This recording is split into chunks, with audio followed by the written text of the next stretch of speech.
lueur d'espoir est venue raviver l'étincelle de la vie dans le cœur des Razaouis du camp de Djabalia dans le nord de l'enclave. La nouvelle d'un éventuel cessez-le-feu s'est répandue comme une traînée de poussière parmi ces citoyens meurtris.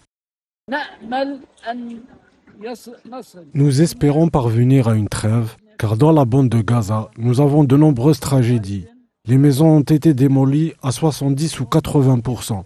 Des bâtiments et des maisons ont disparu. Nous espérons que les nouvelles concernant la trêve sont exactes. Nous espérons que ces nouvelles sont exactes et que l'aide arrivera, que les gens affamés pourront trouver à manger et que la famine prendra fin. Nous espérons également que cette trêve sera de longue durée et non pas temporaire.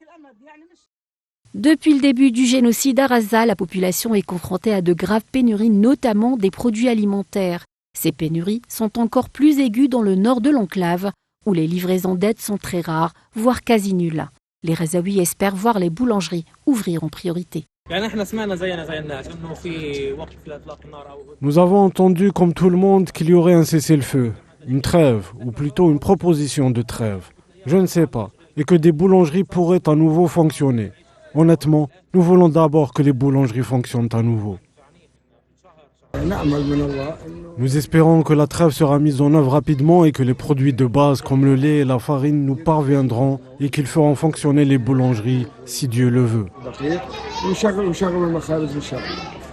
Si les Razaouis insistent sur la rouverture des boulangeries, c'est que le pain fait partie de leur alimentation de base.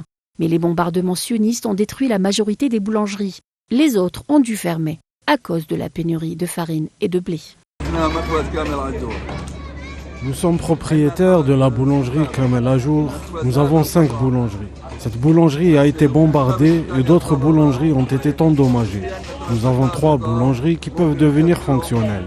Espérons qu'il y aura bientôt une trêve et que toutes les boulangeries fonctionneront à nouveau.